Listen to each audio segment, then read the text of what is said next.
everybody. Welcome to the DJ Force X podcast. I am joined tonight by one of the most exciting UK bands in recent history, in my opinion, anyway. They're called Profiler. They're a new metal quartet that have been kind of doing the rounds over the past couple of years. And yeah, earning support from the likes of Radio 1, Kerrang, BBC Introducing, all that kind of stuff, touring with the likes of North or playing with North Lane, Whitechapel, Vended. You may have already seen them live, but tonight I have Mike and Joe from the band Profiler. Welcome. What's How's up? it going, man? You all Cool. right? I'm really good, man. I'm really, that's probably the most enthusiastic part of the show. Um, it's just the intro there. But no, thank you for joining me. And you guys tonight are here to talk about a new EP that's coming out on the 4th of December. It's called Masquerading Self. That's It's right. out via Sharp Tone. That's the main reason you're here, but I want to talk about other stuff as well, if that's all right. But before we get to that EP, I would like to talk about your guys' origin. Now, I'm a huge new metal nerd, I guess is the word. I think it was I've been called the godfather of UK new metal, which is quite a high praise in my opinion, but What a title? Yeah. I know, right? And, Good. and it's there's proof in this podcast. I've had various bands call me this, and it's not me prompting them or telling them or paying them to do so. It just came out of, I think, who was it? It was either Dragged Under or Comeback Kid. One of the two said it, and I just went with it. So it kind of carried from there. But I'd like to get your origin story, if we may. I don't know who wants to start with that, but yeah, where are you guys from? I can start with that, I guess. Cool. Go Yes. for it. We're from Bristol originally, and it kind of originated from me doing some bedroom demo stuff with a producer in Bristol, and then yeah, sort of then scouting out for some band members to turn that into a actual project. Found Joe first of all, who lived in the same building as me, just next floor up. For like I think we were there about probably about 2 years together without ever bumping into each other, which is pretty crazy. Crazy. But I heard about this metal bass player with six strings on his bass. I was like, I gotta check this out. So yeah, we got to know each other, and then Joe found the original drummer Oscar because he was in the same class as Oscar. And then yeah, we started kind of jamming. This is obviously like a really fast, quick version of like what Yeah, happened. no, you don't need to go into too much detail. It's fine. That's kind of the origins, and then we started writing music, putting it together, put it out there. That got picked up by the original guy from Basic Records, Nathan, who Yep. then joined Sharp Tone, who then asked us to take that music down, so we could do it with them, and then they signed us, and then that's when we did the EP. So yeah, that all happened quite quick in the space of like 2 years, I'd say. That's amazing. I mean, another shout out to Nathan. He comes up quite a lot. I've had quite a few Sharp Tone bands on here in the past, and his name always comes up. And I've known of him for, well, since the basic days. I think since before that as well. Back when, and he's got a lot of credit in the bank from me finding some of these bands that he's signed. Yeah, he's a legend. Just to say Yeah. quickly as well, we're not actually with Sharp Tone anymore. Okay. We've gone independent, and the EP is an independent release. Oh, okay, cool. Good to know. I didn't see that in the press release. I don't know why. All good. Apologies, everybody. All Uh, right. but still, shout out to Nathan at Sharp Tone. For Yes. sure. Go with that. But yeah, so obviously you're going independent with this one, which is awesome as well. So I want to talk about a bit about your musical styles and stuff like that, because I can hear myself, I can hear a lot of influence from various bands of my era, which we're talking sort of mid to late 90s, early 2000s. So that real sort of like prime new metal US like inflection. I was even part of the Yes. new metal scene here in the UK. I was actually a DJ, so I was the epitome But of new metal Very cool. in a metal band. And we'll talk about the scratches on your record in a minute as well. Um, but yeah, what are your influences? Where do you kind of like, what are your sort of like, what are your pivot, like sort of, what are your, oh yeah, fuck it, what are your influences? Yeah. Joe, you can go first.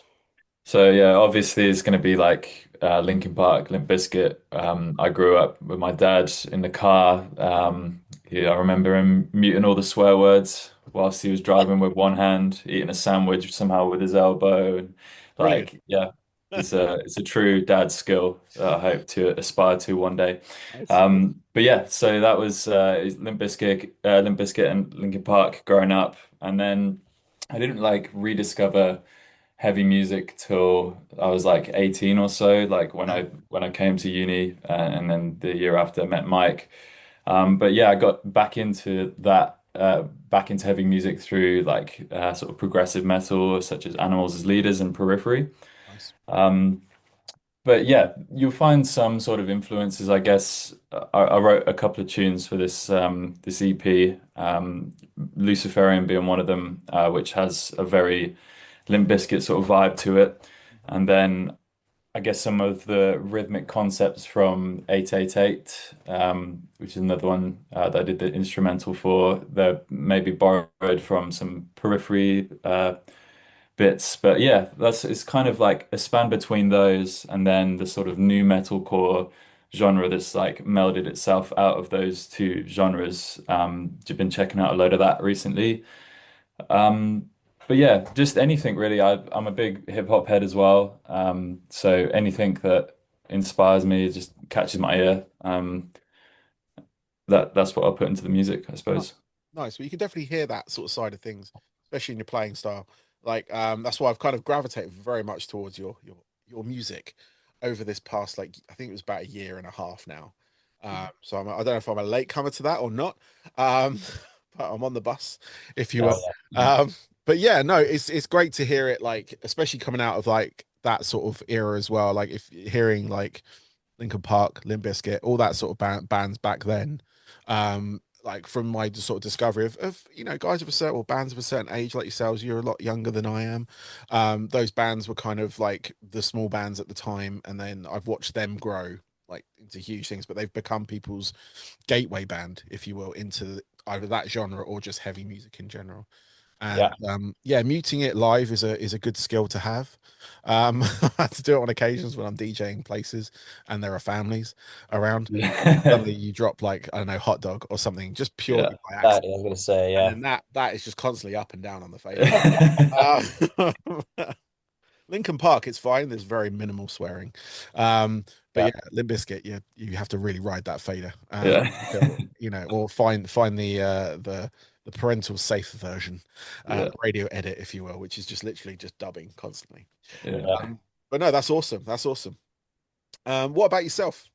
Um, Yeah, yes, it's similar upbringing. Obviously, like my siblings are about 10 years older than me, so I sort of grew up in the 90s era of music. So I must have been sort of like about 6, 7 years old in the late 90s into 2000. So I was having Limp Bizkit, Linkin Park, System of a Down as well, like the first System of a Down album in the car from my older brother when he would like drive me to school and stuff like this, which he used to just blare out. Like I don't think he was doing it with the intention of me liking it. I think he just like didn't give a shit. I don't know if I can that's swear, sorry. Um, but that just really helped like get that influence in pretty quickly. And I was kind of really hooked from an early age of like yeah 6, 7 on yeah Limp Bizkit, Linkin Park, Deftones, Evanescence, like all of that. And then yeah, growing up, sort of carving out your own interest in to other areas. So yeah, as Joe said, like Periphery, and now bands like North Lane and things like that are obviously heavily we're heavily inspired by and influenced by for sure. Yeah, so quite a wide range. Yeah. Excellent. I love that. And Periphery, again, you come up with the band there. That is a fantastic band. I've seen that band live, as well as I was awestruck by their music like on CD. But I actually was fortunate to see them live, supporting Deftones, of all people. Wow.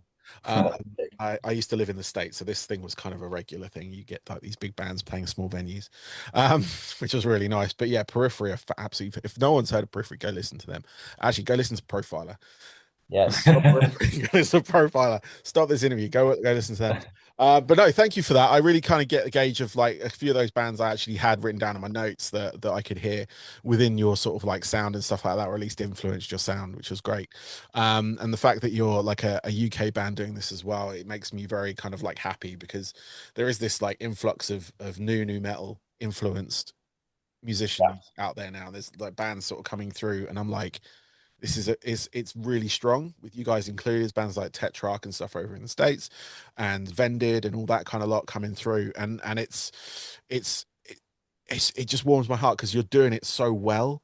Like a lot of the times when music comes back around, it's like a poor imitation of what was there before.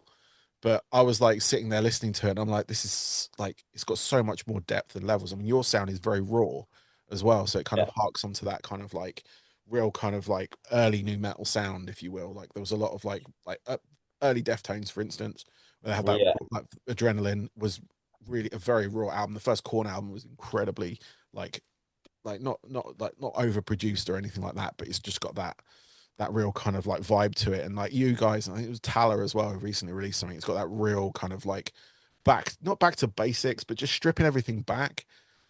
It's really underrated, like in that respect, where people were like, because there was a whole point of where it just became everything was very well produced. Obviously, the money had come into the genre, and everything's like not that I mind over like well produced records as a DJ. I love that because everything's Cool. quantized, everything's easy to mix, everything sounds clear. But as a Yeah. music listener, I love live sound. I love the just sort of basic sound of the instrument or the basic voice or whatever you want to call it. But it's just like you guys have that. And leading up to this, I went back, I listened to your album, which I really like, by the way. Uh, and then obviously I've been sent a couple of the tracks of the EP leading up to this as well, and I'm excited to hear the other tracks that haven't been released yet. But I was listening to the Illusion EP, which came out I think about a month ago, wasn't it? So I think it's just Spotify's done that thing where as soon as you release more than three tracks, it's just like, oh, that's an Oh, EP is it now. just So stuck it's it? kind of part of the Masquerading Self EP. And Yeah. then we got two more tunes to come in a couple of days. But yeah, we're really happy with how they're all sounding and everything. Yeah, it's huge. Fantastic. Well, I look for it, and it's coming out December 4th. This should be out by the time of then. So go listen to it. Like I say, stop this interview on Spotify if you're watching it on there. Go listen to the music. It's tagged in the thing below. We're going to keep pushing this. But yeah, I want to find out now is like what you guys got planned ahead. So are you guys out on tour, planning any shows towards the end of the year or next year? We're playing a show next week. I don't know when this interview's aired, but we'll be playing on the 10th of December, Nice, Black Heart in London, for our headline show. nice. And then after that, we don't have a crazy amount booked. So we're looking into a sort of strategy into next year, into releasing new music, maybe singles, maybe looking at an album, depending on label conversations or not. We'll sort of make a plan early next year. But whatever happens, we'll keep the ball rolling because we've got music in our catalog that we can just go record. Yep. So we just like want to keep, showing people the Profiler sound, because we got a lot of gas in the tank, as I said, a lot of music written. So we just want to get that out there to people and make as much noise as possible because, yeah, it's what we love doing. We just want to do this band all the time. So the harder we push it, the more likely that is to happen. And I'm adamant on getting it as big as possible because I think it's got all the ingredients it needs for that. Nice. No, definitely. It's got that. It's got that. Yeah, it has. It's got the momentum. I think, like in the quality of the output so far, I can see it. I can see it doing well for you. Hopefully, it will. You never know in this damn landscape. Um, but yeah, I mean, you guys have played with some. You've played with North Lane. You've played with Vended and all that kind of stuff. How has that been? Like, sort of connecting with this current like crop of bands. Yeah, it's been sick. I mean, for me, playing a North Lane's definitely like a career highlight. Band I've grown up on. So yeah, we were talking about it in our interview before, like being in the green room next to those guys, pretty surreal. But also felt like we've kind of like earned that position as well. Yeah, For all the hard work that we've done. So yeah, like having that sort of caliber show, yeah, proved to us that we can do it. And so it's kind of set a threshold now, and I think we're just aiming for that nice. consistently if we can. Because it was amazing. Yeah, Yeah. it's such a good experience playing with these bands. No, that's really cool. I mean, that both those bands are like they're obviously Vended being connected with obviously Slipknot and whatnot as well, like having that pedigree within their bloodline, if you will. um, Yeah. is fantastic. North Lane, yes, fantastic band. I've got a couple of their albums, and yeah, I've not been fortunate to see them live yet, which is something I need to rectify. But I've really enjoyed the albums that I've heard, and and own actually. So, but yeah, fantastic. So, obviously, sort of coming into like next year, you said you might obviously you're looking for shows and all that kind of stuff, and you did sort of mention then like a potential, further releases. Like, is there a sort of like do you want to release albums, or are you happy doing like EP runs or anything like that? Have you noticed the difference between like doing like you've done obviously an album run compared to sort of this sort of run? How has that kind of varied? Because I speak to different artists. The main reason I get this question, and a lot of them concentrating on singles now, and then Hmm. maybe collecting them, putting them in an EP or putting them in an album, not really carving the whole picture, if you will. They're just sort of piecing Lego pieces, if you will. Yeah, I What's your think sort of approach with that? singles is like if you just it depends on how often you're releasing them. You kind of if you're just looking for that sort of digital streaming, big numbers there. Yeah, singles or like yeah, that's probably the way to go. And if you release every 6 months, that gives you that sort of that big hype to start off with, and then Yeah, it sort of tails off a little bit, and then you've got the next single, and you can just keep chaining those together, and your numbers will eventually grow until people are just craving like an EP or an LP, and that's when you release that. But I think EP was a good way to go for us in terms of releasing independently, because it's not going to take an insane amount of investment and budget up front. But the payoff in releasing these four singles like quite consistently, as I was saying with the single releases, and then just couple of tracks on the end, is really helped yeah our streaming numbers and stuff. nice. But personally, I love like just the aesthetic and a vibe of an album. Like you can just sort of see the artwork of an album and think of all the songs and yeah for me like yeah just having a good strong album artwork, that's what I relate the songs to, not so much the track titles. Yeah, And yeah, and it's just like a body of work, and you can just put it on and you get like 30 to 30 minutes to an hour of that band's sound. yeah, I think everyone's just so caught up in just adding that to my playlist, adding that to my playlist. You'll have like two tracks on off an album onto your playlist, um, and you don't really get the whole vibe of the album. So I personally, when I listen to music, I like to, if I'm checking out a new band, I'll just go to the last album they released. I don't care like what their biggest single is. I just kind of want to like sit there for 40 minutes with their music and see how that goes really. So I love releasing albums, but I think in this modern era, yeah, singles and EPs are probably the way to go. nice. Yeah, no, that seems to be the way it's going. Like, I mean, I'm an album person myself. Like, I love sitting down with it, like you say, the body of work, be it with the artwork or not, or just listening to it via the whatever service I use. Um, but yeah, like I say, a lot of artists now are sort of having that singles run in order to obviously get the numbers up. That's how to sort of, I guess that's how to do it these days. I'm an old man, so it kind of it's a different world to when I was sort of releasing records and stuff like that. So but I can see the strategy in it. I can see obviously you've got to grow with what's there and everything like that. But no, it's interesting to sort of get your perspective on it, and I know that's really cool. So one thing I do want to ask you, because like there's only four of you. I listen to your record and there's DJ noises, there's DJ scratches, there's all that Uh, kind of stuff. I don't see a DJ in your lineup. Um, yeah. and like as a legacy new metal DJ, I call myself now just to age myself even more.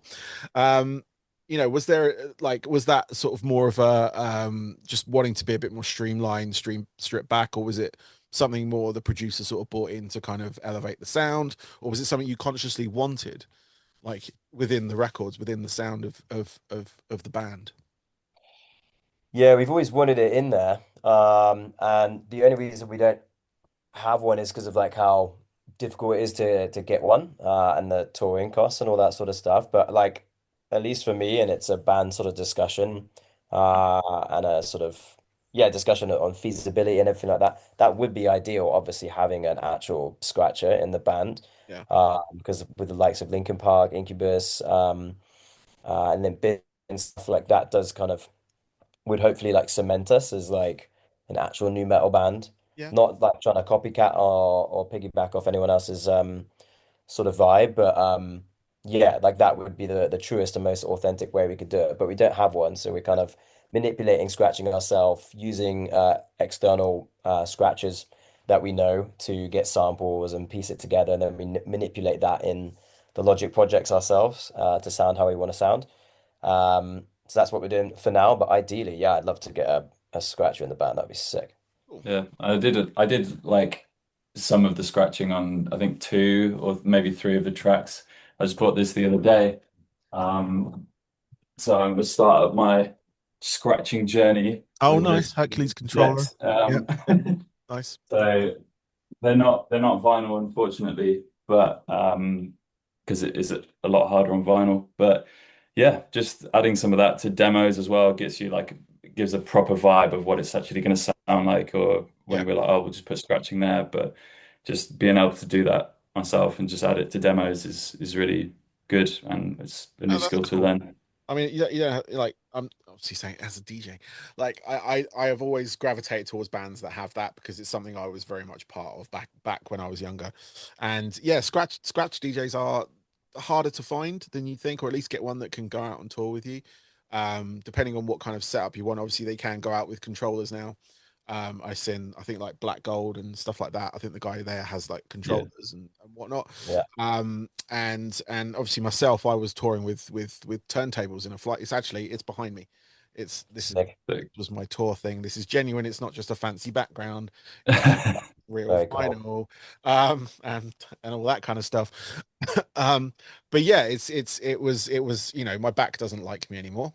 It's a heavy piece of kit, but now obviously with controllers and whatnot, and most of the stuff can be done on laptops and just sort of various things like that. But it's obviously become a bit easier. But I hope you guys find one because it's a nice thing to have in the band, especially when you've used it in such a way as well. Like the one thing I love about your sound is you've used that DJ element to like another layer. Now this was something I always wanted or always did when I was in my band back in the day. And that was what people always commented on how it was used as it wasn't just like a peripheral like token or whatever. It was like Yeah. it was being part of the rhythm. It was being part of the song. It was obviously triggering beats and stuff as well. So I had a sampler and whatnot. Um, but yeah, no, that's what I really like about your sound. It kind of because it incorporates that. Like I was listening to it in my car on the way back from work today, and it just hit me again. Like, yeah, you're using that sound. Whether I didn't know you had a DJ in the band, or I wasn't sure whether you just had someone obviously come in from the outside, because I've known guys that do that, like scratch DJs that do that, and just sort of get credits on the album, but don't actually play with you or not officially part of the band. Um, Yeah. Who did we have for the album, Mike? What was the guy's name? Called Scratchapella. Polish dude. I can't remember his actual name because I always had him labeled down as Scratchapella. I still got his WhatsApps, I'm still in contact with him, and as Joe said, like he's been doing some stuff on the record.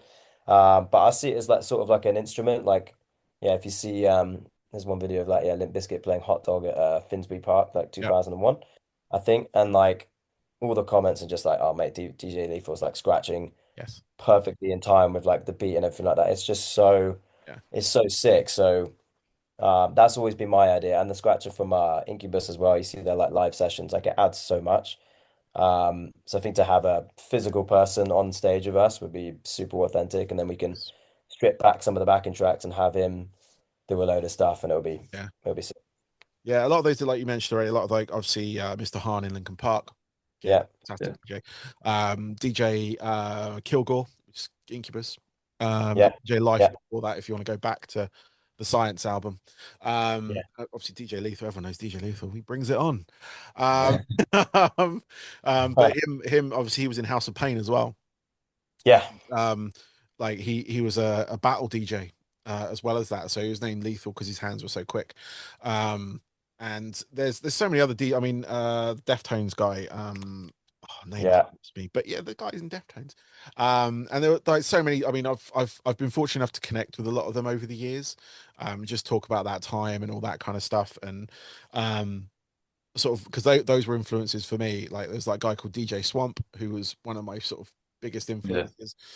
He used to be Beck's DJ back in the day on that first Beck album that did really well. and he's also like, he was most recently he was in Ministry for about three an album.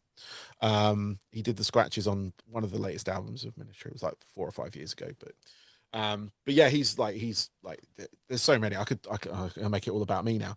To do, but no, it's like I love scratch DJs, especially ones that can work within music in as much as like rock music and metal music, because it's something that like I say, heavily influenced by, but also was very much part of. And all those DJs are fantastic. Like I say, I hope you get one because it does. I feel like it's something I battled for back in the day, but it does add. It is an instrument. Everyone still Yeah. an instrument. Um, but yeah, no, that's fantastic. I love that. I love that you're sort of still looking for that sort of that thing, and hopefully, like I say, you'll get one. Um, Yeah. Funny that you mentioned actually DJ Swamp because I bought a load of vinyls off someone a while back and I have one of his like battle tours or is it the skipless Skip proof. Yep. just all the samples, yeah. And so I think I used that in the original demo of Luciferian. So there might be Nice. I don't know if it made it to the actual track. But yeah, it's just weird. I think that's the first one I picked up out of all these random like skipless samples I have. And yeah, that found its way into our He music. So it's funny he you say that. yeah, he pretty much invented that skip proof vinyl. Oh, is it? Yeah, Yeah. he was the pioneer of that. He had there's a couple of great scratch records that he released back, and I used to use them all the time. There was a Waxcraft one, which has got Yeah. basically a bunch of like horror movie samples and stuff like that, and all that kind of stuff which you can scratch up. But he also had like all these skip proof, like volume skip proof scratch tools, and they were like either just beats, sounds, and it just made it easier for the DJ. Didn't have to like tape up the record to make it stay in the groove. It was just something that Yeah. it just made it a lot easier. And yeah, he was the guy who came up with that. And Sick. engineered like I think the first like those records were the first ones that have that. Now they all battle records seem to have that now. Just Yeah. that repetition of sample over and over again, but it just doesn't lose the groove. It doesn't, you could be smacking that vinyl really hard and it jumps around, but it stays on the sample, which is really important. Which was something I battled against constantly on tour because you got the guys in front of you jumping around, and obviously vinyl record players don't like the vibrations, so No. I had to weigh it down with like money, like pound coin on top of the thing. Oh, But then it just ate away the needle and ate away the record. So I had to keep buying new records and new needles, and it was a vicious cycle. But now yeah. we don't need that. We've got this like time coded vinyl stuff that kind of just like has a tone on it. But It's that tractor. Yeah. yeah, this one is, and Yeah. it just runs off tractor. Um, but yeah, it's just like you got that now, so you don't need to like back then didn't need to worry. But I had one of the first versions of that as well for the history lesson that this is fucking becoming. Yeah. The first version of Tractor, which was called Stanton Final Scratch. Um, for anyone that's any DJ nerds that are listening. But yeah, that was the first like digital version. I used that on my band's second album to scratch vocals with. So we'd record the vocal lines, and Oh then yeah. we'd have like like little scratches in between. So if there's like a long scream, we'd have like in the middle, but it was the voice kind of just consistently went through, which was really cool. But yeah, sorry, enough about me. Enough about me. Let's find out a little bit more about you guys. I've got a couple of questions left for you before I let you go, if that's all right. Of course. What I want to find out from both of you, each, if you will, are your three most pivotal records. Now, I know we talked about influences earlier, but you may have already touched on some of them. But we're going to talk about the records themselves, the actual songs or the albums that really kind of changed your perspective on everything. So, like for instance, like when you were younger, you heard a track like you listening to dad on the radio, for instance.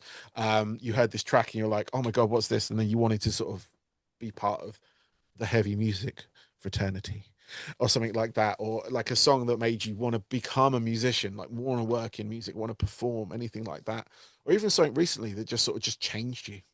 Because there's still music obviously being released, everyone.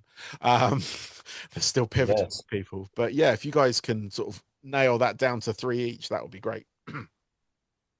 Do you want to go first, Mike, or do you want me to go? I can go, yeah, for sure. I would say I don't want to be like generic in terms of just like a new metal, but obviously that is what I came up with. So Yeah, definitely Hybrid Theory by Linkin Park is nice. like massively influential, super nostalgic, growing up Yep, on that. Same with Hot Dog, chocolate starfish, hot dog flavor water. That's what it's called, beautiful. yeah. Yep, That's just ridiculous, that album. And then I'd say as well the first System of a Down album with a hand on it, Yep. uh, just self-titled. Um, just all of those from that era, because that's just what got me excited about being in a band super early on. So those three, I'd say. Oh, that's fantastic. I hear Hybrid Theory a lot. And I'm not going to lie to you. At the time, I was a little bit too cool for school when it came out. Okay. Like 20, Okay. I want to say 21, 22, and I had my bands, and this was like an overproduced industry plant type thing going on, which, and they've turned out to sort of, obviously with tragedy involved as well, but they've sinned through the test of time. And I have a Yeah. brand new appreciation for it. I DJ rock clubs and I play Linkin Park. People go crazy. Yeah. So it completely changed my like view on them at that point because I was just like I said at that point I was very much when you're like 20, 21, you know what the world's doing, you know what you like, and you know what you hate. Um, even though if you find out Yeah. a couple of years later you're wrong. And I don't mind admitting that. But Hybrid, fantastic album. Going back to it. Yeah. Hot Dog, Flavored Water, Chocolate Starfish, Hot Dog Flavored Water. Yeah, that album is iconic. It's Um, ridiculous. Yeah. it is ridiculous. The production on it is mad. Yeah. It got a proper number one single as well out of it. Like in this Yeah. country, fucking Rolling went to number one, and which was Yeah. crazy for me because I was like Limp Bizkit. I saw them open for Soulfly Yeah. back in the Yeah. day. You want to take? I've name dropping like hell right now, but I saw them open for or not. No, they were main support for Soulfly at the Astoria in London, and it opened by Cold actually, which is another fantastic band. Um, Yeah. anyone going back to listen to those. Yeah, and System of a Down as well. I've seen them over the years, especially around that era. Fantastic, absolute crazy band. Crazy talent, I mean, in that respect. And like, I loved the bad reviews they were getting for that album. Like from all Yeah. the main like press, they were getting absolutely slammed. Like I think one of them said, "Comeback Cold Chamber, like all is forgotten, all is forgiven." I think that was like Terrorizer or something. But it was stuff like that. But I absolutely love that album. Sugar, War, fantastic tracks on that album. Yeah. Soup Um, P is really the first one. Sweet Absolutely Pea, savage. yes, yes, yes, But yes. I feel bad not adding a Deftones album in there because it's like it would have to be four for me because Deftones uh Around the Fur as well is obviously like Mhm. on par. So I'd have to have that in there. I know it's only three, but like No, it's if fine. I could get I'm easy on this one. It's fine, especially when you're talking Deftones. Deftones are like one of my top bands of all time. Yeah. Um, even though they don't like the new metal moniker, they didn't really want to fit into that. But that kind of like Well, rebellion I on was it. gonna say like that's the problem I find we're having with our band is that I neither do we, but also I know we are because of like the scratching and everything. But hopefully in time it's like people are like, oh, that sounds like Profiler. It's Yeah, not like, oh, that sounds like Limp Bizkit or Deftones, which obviously like I get why it does, but fingers crossed in time we'll be able to carve out our own sound, you know what I mean? yeah. No, that's it. That's it. You evolve over time. Like you listen to Deftones, for instance. You hear that first time, you think, okay, that was like kind of that was new metal. But then you hear Around the Fur, and you can hear these elements of ooh, Yeah. this is something. And then you hear White Pony, and you're like, oh my fucking god. It's like, Yeah. it's that, oh my Exactly. god, this is like beyond what I thought this band would be. And their latest album as well, Private Music, like, I can love that. That's sick. And It was I've got amazing. So good. I got tickets to see them next year. I'm so happy. Um, Same. I've got the original ticket stubs for when I saw them back then in like 89. Sorry, 98, sorry. Going backwards with dyslexia. And the ticket prices I paid then for the first, like for the 3, 4 shows I saw them doesn't equate to one that I paid now. So it Oh, That's was so expensive. But I don't care it's because I yeah, haven't seen that. It was like it would be like a 20 something anniversary of me first seeing them. Or sick. oh maybe yeah. 30. Fuck. But yeah, no, it's good times. Good times. Um, but Joe, what about you? What are your 3 or even 4? Um, I mean, these are just three albums that kind of come to mind. There's probably a lot more that I'm missing, and there's probably a lot more that have been more sort of influential to me. But these are just some albums that I remember when I first listened to them. I had to listen to it at least five more times, like within the space of a week to like just get my head around it and digest it properly. But in no particular order, I think one of Beats, Rhymes, and Life by Tribe Called Quest. Nice. Um, is yeah, I just love Q-Tip's production on that, and I think Dilla did some stuff on that as well. Um, but yeah, I love A Tribe Called Quest, and I'm a big sort of East Coast hip hop head. Nice. And yeah, I just love all the flows and all the beats on that are just amazing. So yeah, that would be one of them. I remember when I went to college to start studying music, Hiatus Coyote. I don't know if you've ever heard of them. It was sort of like we're in that sort of neo soul era when that made a comeback, Okay. but also more sort of like jazz stylings.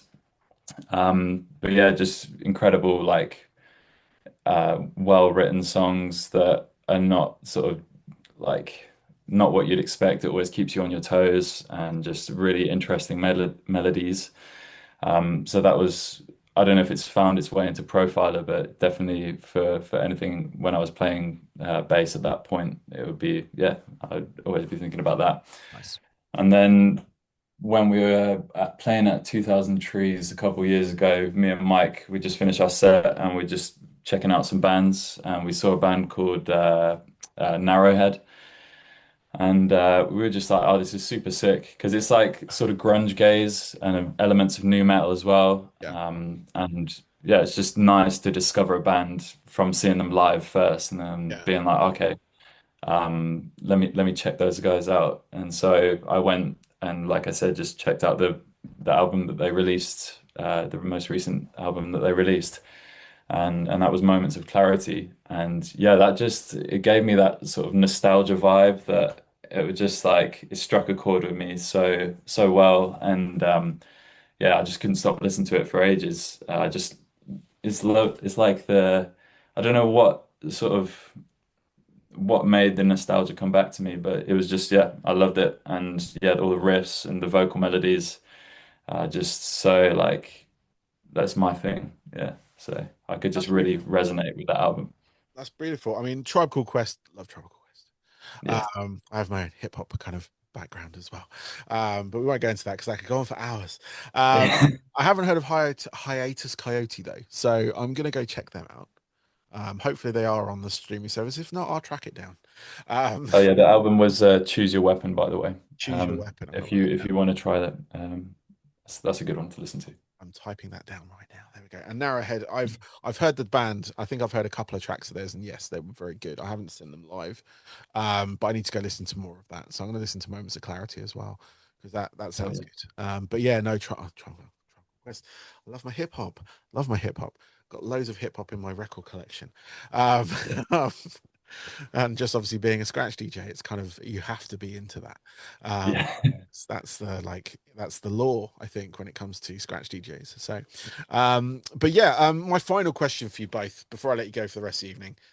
You can get as nerdy as you want for this one, or not at all. You can act cool. But what are your hobbies away from music? So when you're not doing stuff for the band, what is your go-to? What do you do to kind of either unwind, get away from it, or if you have any existing hobbies, what are they? Yes. For me, I just go gym a Okay. lot. I like going to the gym. What I do, I used to do jiu-jitsu Oh, okay. uh quite a while, so don't mess with me because three-stripe white belt, pretty dangerous.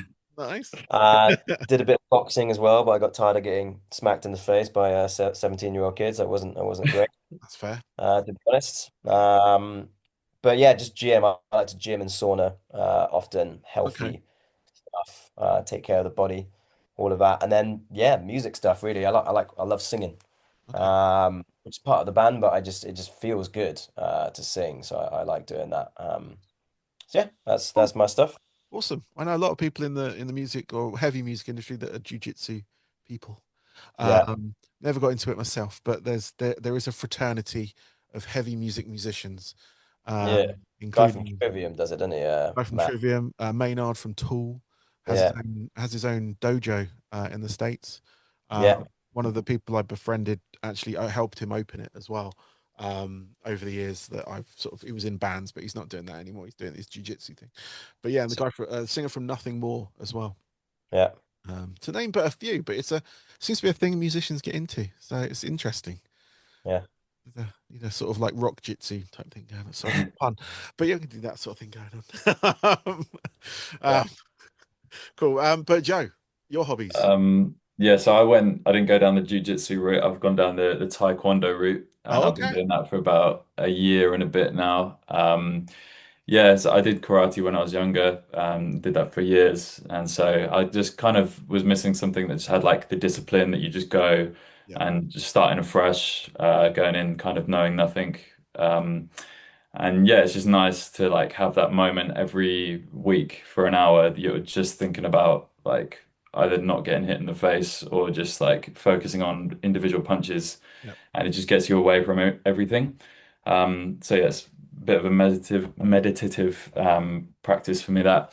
But other than that, I just anything creative that I can get sink my teeth into, I'll do it. I love doing a bit of videography and photography. Uh, as of recently, doing a bit of just drawing or painting, just whatever inspires me, and obviously just anything music related. Nice. Um, it's just like, yeah, I've just recently picked up those decks, so I've been trying to do a bit of scratching this morning, Beautiful. finding it very hard, but just baby steps, and yeah, hopefully get that together. Um, but yeah, just anything creative. I think like if I don't do anything creative for a few days, I start to go a bit insane and become very quiet. So I just got No, to express myself basically. no, that's awesome. Well, guys, thank you very much for your time this evening. I really appreciate it. Good luck with your EP. It is called Masquerading Self. It is out on the 4th of Thursday, the 4th of December. Everyone, go find it. It's on the streaming services. Are you going to have physical product for that, or is it just digital for the I moment? got it. I literally got a physical CD right here. Nice. Wait, So it is I don't available. know if I'm Order it. allowed to do that, but yeah, That's fine. It's got them fine. lined up. That's all good. So, well, obviously people are going to find that at the show on the Yeah. 10th, but I take it it's going to be orderable online for Yes. people to purchase on there. So yeah, go find that. Go listen to their album as well, guys. It's really good. There is a deluxe version that came out earlier this year, and I can wholeheartedly put, it's called A Digital Nowhere, by the way, so I should give it its name. Um, but that is out as well, but along with the bunch of singles you've already released and the EP, which again is out on the 4th of December, everyone. So, guys, thank you very much for your time. I really appreciate it. Again, good luck with everything, and I hope to cross paths with you soon. For Yeah. sure, man. Hell Thank you yeah. so Thanks much. for having us.